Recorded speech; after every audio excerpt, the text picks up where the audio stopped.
Bonjour les amis, fans de l'Olympique Lyonnais, bien dans cette vidéo consacrée au licenciement de Pierre Sage, communiqué officiel ce matin, il y a 1 heure de l'OL, l'Olympique Lyonnais est contraint, et oui il est contraint, on a tordu le bras de l'OL pour se débarrasser de l'ignoble Pierre Sage, donc contraint de dispenser d'activité son entraîneur Pierre Sage ainsi que les membres du staff Jamal Alioui, Rui Lemos, Denis Valour et Rémi Vercoutre, donc l'entraîneur des gardiens, dans l'attente d'une décision à venir dans les prochains jours.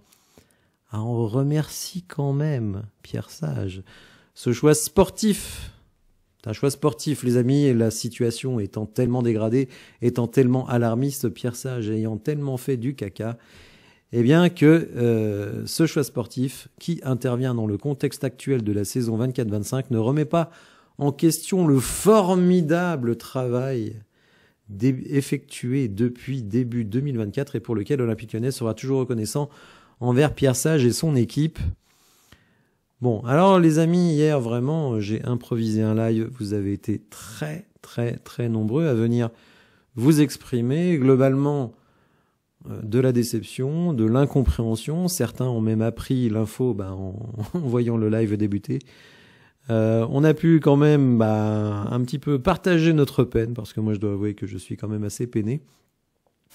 Et dans l'équipe du soir, Hugo Guimet, donc je dirais presque l'organe officiel de presse de John Textor et de l'Olympique Lyonnais, était invité et il nous a livré les coulisses de cette éviction. Bon, vous le savez, Hugo Guimet a l'oreille de John Textor et inversement.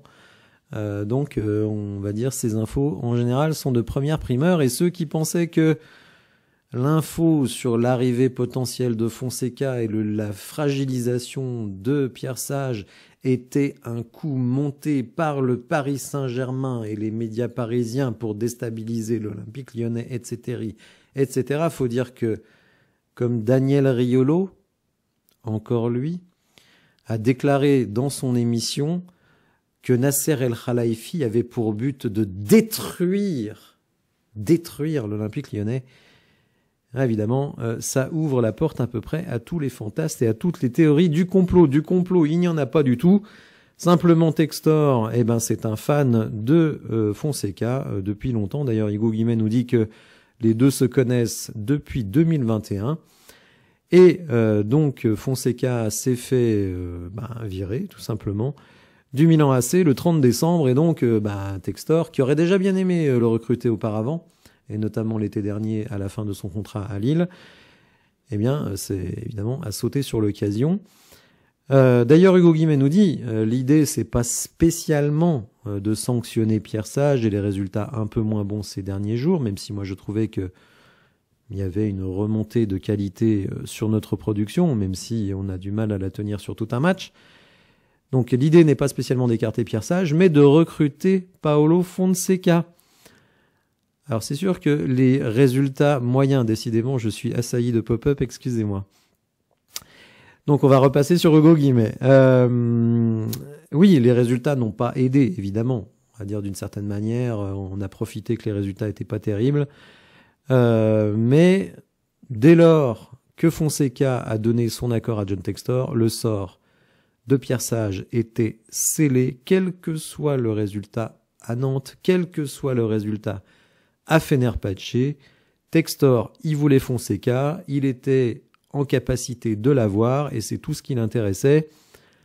Il considère que Pierre Sage a joué le pompier de service et que sa mission est terminée, d'autant qu'il estime, mais vous verrez qu'il n'y a pas que lui, que Pierre Sage, il ne pouvait pas faire mieux, il ne pouvait pas aller plus haut, donc il était temps d'aller sur un entraîneur plus expérimenté.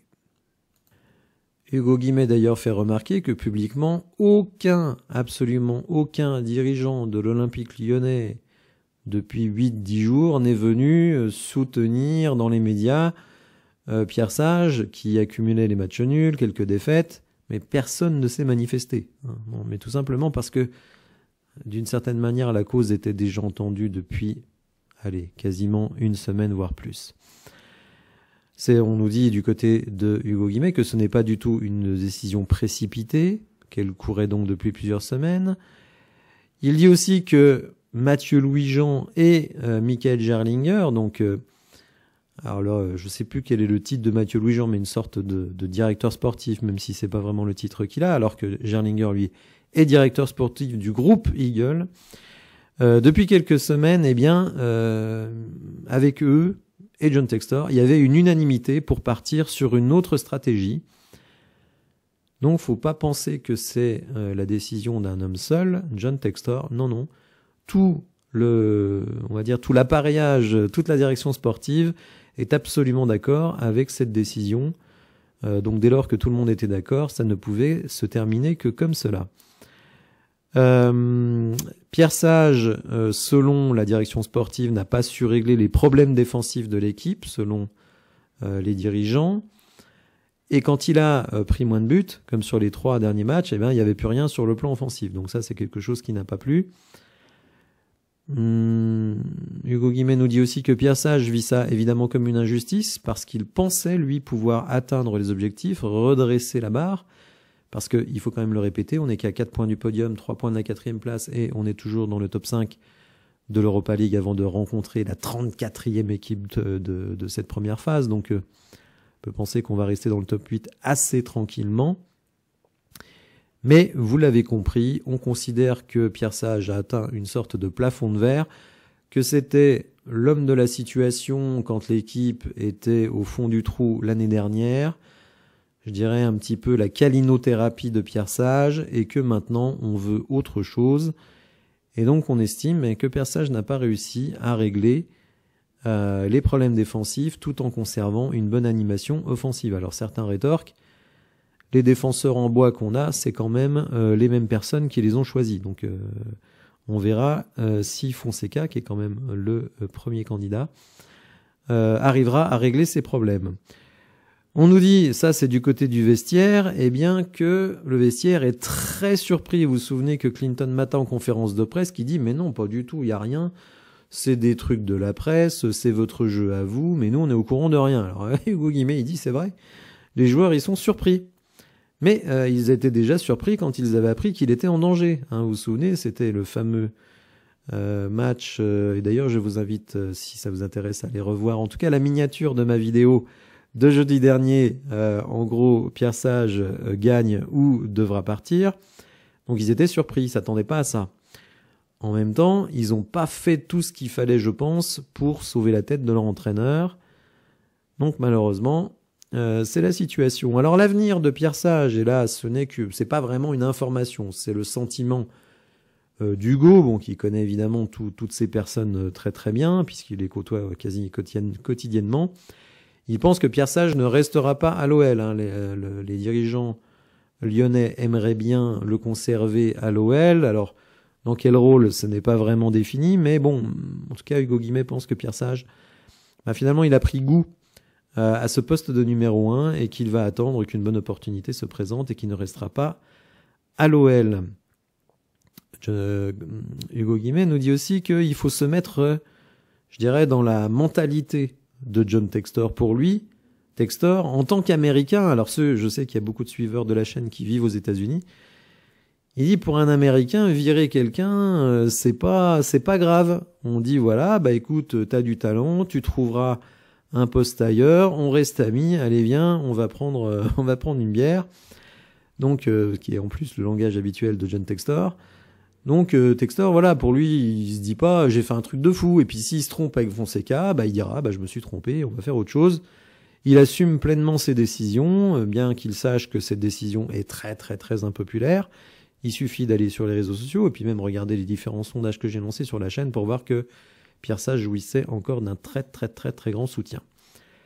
Alors il nous dit, et là pour Fonseca, que c'est quasiment fait. Et il reprend quelque chose que j'ai dit hier dans la vidéo. Personnellement, je pense que si Pierre Sage est écarté, c'est qu'on a déjà la solution de rechange. Et la solution de rechange, elle s'appelle Paolo Fonseca, donc ancien entraîneur du Milan AC la saison passée, enfin en cours de saison viré, donc le 30 décembre, ancien coach de Lille. Si c'est lui qui est confirmé, je vous ferai une vidéo spécifique sur Paolo Fonseca pour expliquer un petit peu son parcours, son style de jeu, mais vous verrez qu'on est quand même assez proche de ce que faisait Pierre Sage.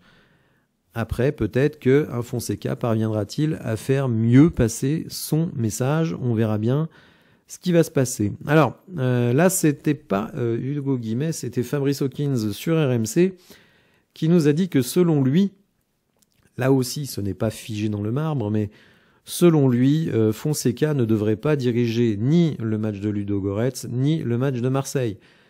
Ce sera sans doute, là encore, ce n'est pas totalement fait, on verra bien qui va diriger l'entraînement aujourd'hui.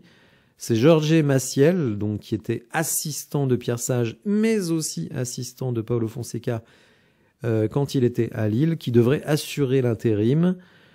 Donc, on va voir ce qui va se passer. C'est pas figé dans le marbre, hein. Peut-être que Fonseca va signer aujourd'hui et que c'est lui qui coachera les deux matchs. Mais bon, selon Fabrice Hawkins, pour le moment, c'est pas tellement la direction que l'on prend. Voilà les amis, n'hésitez pas à me dire dans les commentaires ce que vous pensez de tout cela. Si vous avez apprécié la vidéo, n'hésitez pas à la liker, à vous abonner à la chaîne et je vous dis à bientôt pour de nouvelles infos et forcément il y en aura. Merci à vous, au revoir.